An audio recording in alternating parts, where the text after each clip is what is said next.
ഇന്ന് വെള്ളത്തിലിരിക്കുന്ന ഒരു താറാവിനെയാണ് വരയ്ക്കുന്നത്. എപ്പോഴും ചെയ്യുന്ന പോലെ തന്നെ ബേസിക് ഷേപ്പോട് കൂടിയിട്ട് നമുക്ക് താറാവിനെ വരച്ചെടുക്കാം.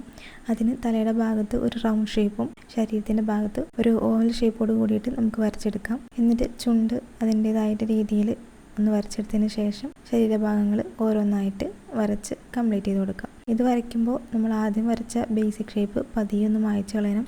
എപ്പോഴും ആദ്യത്തെ നമ്മൾ ഷേപ്പുകൾ വരയ്ക്കുമ്പോൾ അത് മായ്ച്ച് കളയാൻ രൂപത്തിൽ വളരെ ലേറ്റായിട്ട് വേണം വരയ്ക്കാൻ വേണ്ടിയിട്ട്.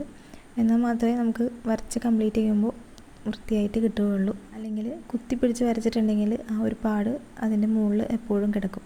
അപ്പോൾ അതുകൊണ്ട് ആദ്യം വരയ്ക്കുന്ന ബേസിക് ഷേപ്പുകൾ എപ്പോഴും വളരെ കട്ടി കുറഞ്ഞിട്ട് ലേറ്റായിട്ട് വരയ്ക്കാൻ നോക്കാം. വരച്ചതിന് ശേഷം ചെറിയ രീതിയിൽ ഒരു ഷെയ്ഡിങ് ഒക്കെ കൊടുക്കാം. അപ്പോൾ പെട്ടെന്ന് നമുക്ക് ഒരു താറാവിനെ ഇതുപോലെ വരച്ചെടുക്കാൻ പറ്റും.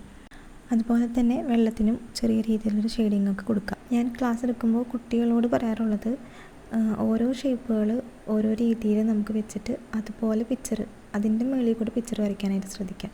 ഇപ്പോൾ ഫ്ലവർ ആണെങ്കിൽ റൗണ്ട് ഷേപ്പ് വരച്ചങ്ങായിട്ട് നോക്കുക. ഇങ്ങനെയുള്ള ജീവികളൊക്കെ ആണെങ്കിൽ തല റൗണ്ട് ഷേപ്പ്, ശരീരം ഓവൽ ഷേപ്പ് അങ്ങനെയൊക്കെ വെച്ച് പതിയെ അതിൻ്റെ രീതിയിൽ അതിൻ്റെ മുകളിൽ കൂടെ വരച്ച് പഠിക്കുകയാണെങ്കിൽ നമുക്ക് കുറച്ചും കൂടെ ഈസി ആയിട്ട് വരയ്ക്കാനായിട്ട് പറ്റും.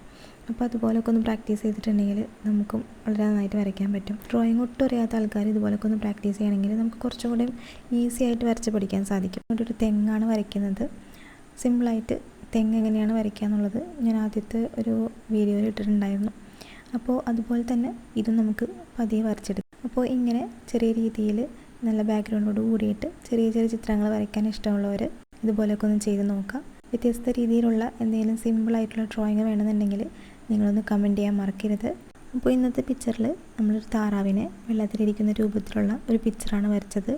ബാക്ക്ഗ്രൗണ്ടിൽ ഒരു ചെറിയ തെങ്ങൊക്കെ വരച്ച് സെറ്റ് ചെയ്ത് കൊടുക്കുന്നുണ്ട്. അപ്പോൾ ഇതുപോലെ വളരെ സിമ്പിളായിട്ടും പെട്ടെന്ന് ചെയ്ത് കഴിയാൻ പറ്റുന്ന രീതിയിലുള്ള പിക്ചറുകൾ നിങ്ങൾക്ക് വരയ്ക്കാനായിട്ട് ആഗ്രഹമുണ്ടെങ്കിൽ പേജ് ഒന്ന് സബ്സ്ക്രൈബ് ചെയ്യുക. ഇതുപോലുള്ള ഒരുപാട് വീഡിയോസ് ഇനിയും നമ്മൾ ഇതിനകത്ത് അപ്ലോഡ് ചെയ്യുന്നതാണ്. അപ്പോൾ ഓക്കെ, ബൈ.